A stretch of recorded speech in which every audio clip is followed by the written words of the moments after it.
Okay, so my name's Caroline Sager. I'm the Chief Executive of the 180 Project.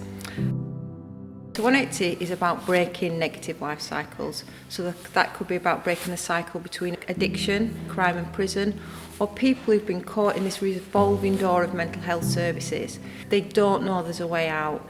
They feel that they're not worth the recovery. They don't believe there's a recovery to be had. They don't believe they're worth it.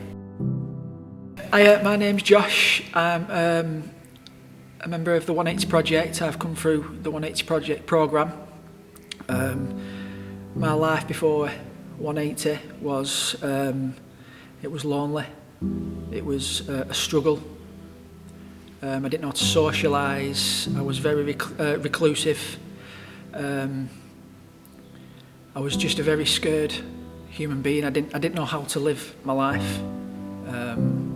Because even from such a young age I was very fearful, and as I got older I got onto using substances and alcohol, so I'd never learnt to live a life of how it is meant to be lived.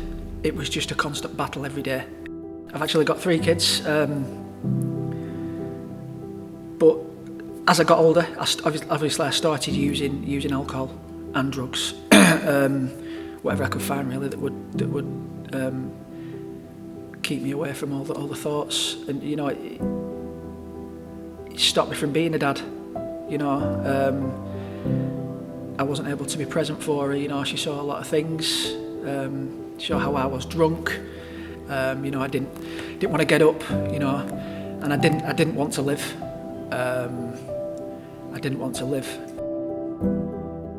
So Josh came with an identity as drunk, addict, mental health service user, kind of negative kind of identities that people either select over time or professionals or individuals give it them. The consequence of that is it gives life-limiting beliefs. So Josh very clearly showed he was governed by an identity that showed no hope, and as a result felt very ashamed of his past, and therefore prevented him from engaging fully because he didn't believe he was worth it. I was very quiet. I remember my first day I was very quiet, but what I do remember is, although how I was, the people that were here are exactly how they are today. They were friendly, they were kind, they were considerate, and yeah, so you know, the first few times I came here, it was tough. It was tough, but in terms of getting here, yeah, it was a struggle every day. You know, but it got to the point where I would walk down. I would walk. It'd take me 2 hours to walk here. You know, and I knew this was the place that I needed. I needed it. So, Josh has moved from a very insecure, an individual that wouldn't communicate, into someone who is so selfless. That will give his time to help others. He started going to college, and that is absolutely huge for someone that was living in a place that had nothing around him, no positive influences, not a penny in his pocket, not believing he's worth anything. Not only is he volunteering 3 or 4 times a week, supporting the guys going through the programme, he's now embarked on a pathway to doing a diploma at college, which will lead into employment. But I can look at myself today in the mirror and say, you know, Josh is all right, and that's all through the 180 Project, and I still need them today. You know, they've set me on a road to education.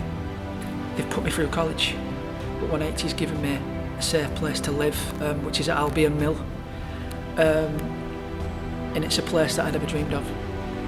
You know, it's a nice place, but ultimately 180 have given me somewhere safe to live, safe from that violence and addiction, through taking advice, through people being there, through me being able to be open and honest and build them relationships with people at 180.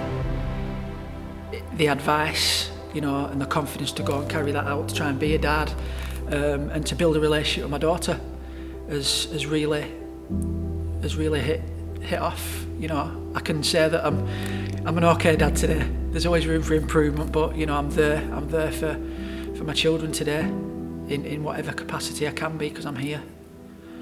I'll be forever grateful to 180. You know, I want to live today. I want to live a life today, a purposeful, meaningful life. And that's what 180 have given me.